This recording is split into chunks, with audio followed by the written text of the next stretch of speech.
Bismillahirrahmanirrahim, and welcome back to this next video. And this is a quick recap of what we discussed in the last four videos. In the last four videos, I give you a great detail on the insulin signaling pathway and the important players and important proteins that are involved in the insulin signaling pathway. And in this particular video, I'm going to give you an overview of the whole signaling pathway. I've told you that whenever you talk about a signaling pathway, there would be a signal and there would be a receptor. So the signal in case of the insulin signaling pathway, that is the insulin hormone, which is made up of two chains: the A chain, which is made up of 21 amino acid, the B chain, which is made up of 30 amino acids. You are going to see interchain disulfide bridges between the cysteine of the A chain. There is a cysteine at position number 6. There is a cysteine at position number 11 in the A chain, and they are going to make an intrachain disulfide bond. Then you also got the inter disulfide bonds between the chain A and the chain B. There is a disulfide bond between the A7 and the B7, and an intersulfide bridge between the A20 and the B19. And these disulfide bridges, they are going to give structural stability to the insulin hormone, which is the signal in this particular case. Now the insulin that is made in the pre-pro-insulin form, and it goes through the process of the maturation, thereby giving you the insulin in the mature form, which contain the A and the B chain. Now, the gene for the insulin that is present on the chromosome number 11. So, this is the signal. You've also got a receptor for the insulin signal, which is known as the insulin receptor. And if you look at the insulin receptor, you are going to see two alpha chains. You are going to see two beta chains, and the beta chain of the receptor that is going to have the tyrosine kinase activity. Now, the insulin receptor gene that is present on the chromosome number 19. And when you talk about these receptors, they are usually present on the muscle cells. You are going to see the insulin receptor gene on the adipose and the liver cells. Now, what happens is, if you look at over here, when the insulin that is not available, what I mean by that is when that is not attached to the receptor, the alpha and the beta chain, or you can say the tyrosine kinase domains of the beta chain, they are away from each other. So when the insulin bind to the alpha chain over here, that is going to bring the tyrosine kinase of the beta chain closer to each other. And when they come close to each other, they are going to get autophosphorylated on the tyrosine amino acids. So what I mean by that is that when the insulin, it binds over there, the tyrosine kinase domain of the beta chain, they are going to go for the autophosphorylation, thereby creating the phosphotyrosines on the interior of the beta chains. Now, when there are phosphotyrosines on the beta chain, it is going to provide docking site for the other protein in the insulin signaling pathway, and the protein that binds to these phosphotyrosine of the beta chain, that is known as the insulin receptor substrate protein. Now, if you look at this insulin receptor substrate protein, how it binds to these phosphotyrosine, so the insulin receptor substrate protein have got a specialized domain, which is known as the phosphotyrosine binding domain. So the IRS is going to utilize its phosphotyrosine binding domain to get attached to the phosphotyrosines of the beta chain.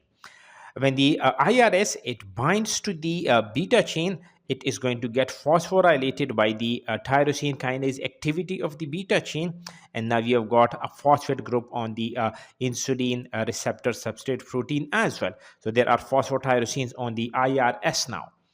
Now, when the insulin receptor substrate protein, it get phosphorylated, another protein that is going to get attached to the phosphorylated IRS, and that is known as the PI3K. Now, what this PI3K, this is actually a lipid kinase. It have got two important subunits. One is known as the P85, which is actually a regulatory subunit, and you have got a catalytic subunit over here, which is known as the P110. So the PI3K is utilizing its regulatory domain to bind to the phosphotyrosine of the IRS, and in return, when it binds over here, the catalytic subunit of the PI3 kinase that is going to get activated. So now we have activated the PI3K, which is actually a lipid kinase. So when the PI3 kinase it gets activated, what it do is it is going to act on a phospholipid in the membrane, which is known as the PIP2. And when the PI3 kinase it acts on the PIP2, it is going to get convert this into the PIP3. As you're talking about a kinase, that would mean it is adding a phosphate group over here. So there are two phosphates. This is P2. Now we have got an extra phosphate over here, which is known as the P3. So if you look at over here, you have got only the phosphate group at position number 4, at position number 5. But when the PI3K it acts on the PIP2, you're going to get an extra phosphate at the position number 3 as well, thereby converting the PIP2 into the PIP3. Now, we have got the PIP3 in the cell membrane, and this PIP3 it is going to attract the other protein in the insulin signaling pathway. And the most important protein that get attracted towards the PIP3, which is present in the cell membrane, that is the AKT, or which is also known as the protein kinase B. When the AKT it binds to the PIP3, it is in the inactive form at that particular time. If you want to activate the protein kinase B, you have to phosphorylate it at two important positions. One of the phosphorylation of the AKT that is carried out by the PDK1, and the PDK1 is going to phosphorylate the protein kinase B at the threonine 308. And another important kinase that acts on the protein kinase B, that is known as the MTORC2, and it is going to phosphorylate the protein kinase B on the serine 473. And this dual phosphorylation, it is going to fully activate the AKT or the protein kinase B. Now when the AKT it gets activated, what it do? Now one of the key targets for the AKT, that is a protein which is known as the AS160. Now this AS160, what it do is it is going to stop the movement of an important vesicle which is known as the GLUT4 vesicle. Now this GLUT4 vesicle, they contain channel protein channels, or you can say they got important proteins which are known as the GLUT4 protein, and these GLUT4 proteins are actually insulin regulated glucose transporters, and as the name indicate, these GLUT4 are going to help in the transport of the glucose, but its activity is regulated by the insulin. So initially the GLUT4 vesicle, they are present in the GLUT4 vesicles. Now this AS160, what it do is it is going to inhibit the movement of these GLUT4 vesicle toward the cell membrane. Therefore you cannot allow the movement of the glucose from the blood into the cell. Now what the AKT do is it go for the phosphorylation of the AS160, and when the AS160 it gets phosphorylated, it is going to make the AS160 inactive, therefore allowing the movement of the GLUT4 vesicle and hence the GLUT4 proteins toward the cell membrane. Now this movement is actually guided by a specialized protein which are known as the RAB proteins.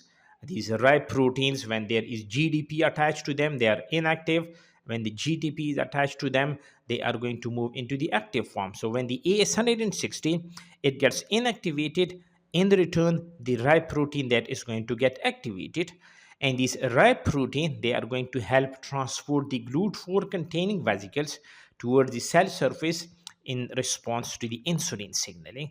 And if you can see over here, now the GLUT4 vesicle that has been incorporated into the cell membrane, and once they are incorporated into the cell membrane, they are going to allow the movement of the glucose from the blood into the cell.